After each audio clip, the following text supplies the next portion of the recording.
अस्सलाम वालेकुम।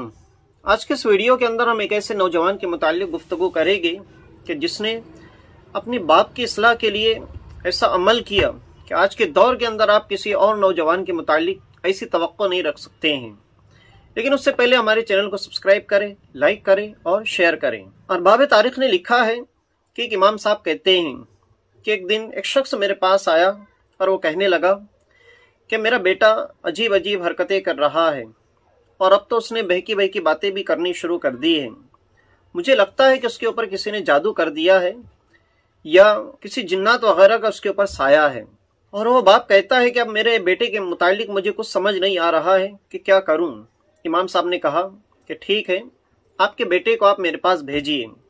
तो उस शख्स ने उसके बेटे को इमाम साहब के पास भेजा। जब इमाम साहब ने देखा कि वो लड़का एक नौउम्र लड़का है और बहुत ज़्यादा उम्र नहीं है, और इमाम साहब के पास जब वो लड़का आया तो इमाम साहब ने मोहब्बत से और मुशफ़िक़ाना अंदाज से उससे गुफ्तगू करना शुरू कर दी। तो इमाम साहब की वो मीठी गुफ्तगू के जुमले जब उसके कानों तक पहुँचे तो वो नौजवान फूट फूट कर रोने लगा और उसकी आंखों से आंसुओं की झड़ी लग गई। और वो नौजवान कहने लगा कि इमाम साहब, मैंने एक ऐसे घर के अंदर आंख खोली है, मैंने एक ऐसे घर के अंदर परवरिश पाई है कि जिस घर के बासियों को दीन से कोई सरोकार नहीं है। ना तो वो नमाज पढ़ते हैं, ना तो वो रोज़ा रखते हैं, और ना ही इस्लाम की वो कोई दूसरी इबादत करते हैं। हम सरतापा लग़वियात और गुनाहों में डूबे हुए हैं। मेरे वालिद ने कभी नमाज नहीं पढ़ी और कभी कभार जुमा पढ़ लेते हैं। उस नौजवान की गुफ्तगू सुनकर इमाम साहब ने उसके अपने बाप के मुतालिक एहसान की तलकीन की और कहा कि नौजवान, तुम्हारे वालिद के लिए तुम्हारा सबसे बड़ा एहसान ये होगा कि तुम रात में अपने रब के हुजूर सजदा रेस होकर अपने बाप की हिदायत के लिए तुम दुआ मांगो। तो नौजवान ने जब इमाम साहब के जुमले सुने तो उसे ऐसा महसूस हुआ कि जैसे कोई उसके हाथ में खजाना लग गया हो या उसके बाप को राह रास्ते पे लाने के लिए उसे बहुत बड़ी खुफिया तदबीर मिल गई हो।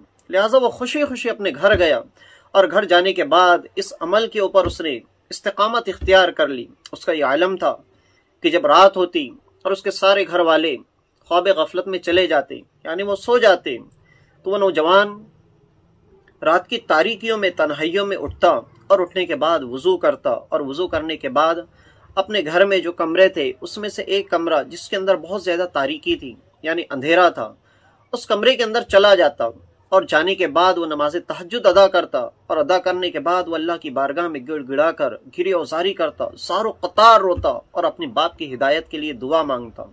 और इसी आलम में कई दिन गुजरते चले गए, कई वक्त गुजरता चला गया, लेकिन उस नौजवान की ज़ौक़ इबादत के अंदर किसी किस्म की कोई कमी वाक़ई नहीं हुई।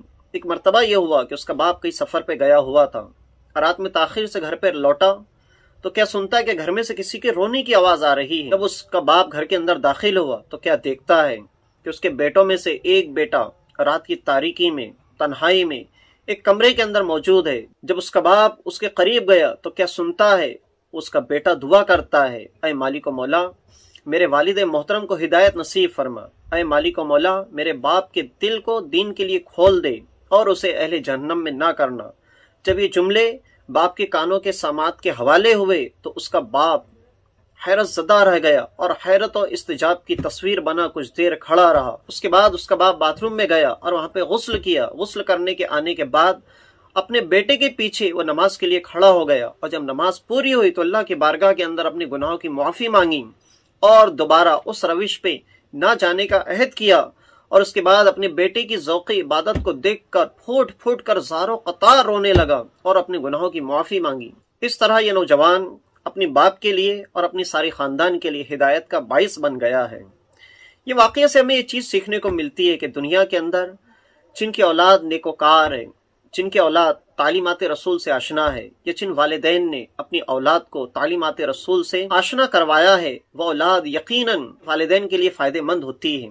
हम उम्मीद करते हैं कि ये मालूमाती वीडियो आपको बेहद पसंद आया होगा। तो हमारे चैनल को सब्सक्राइब करें, लाइक करें और हमारी इस वीडियो को ज़्यादा से ज़्यादा शेयर करें। मिलते हैं नेक्स्ट वीडियो के अंदर। अस्सलाम वालेकुम।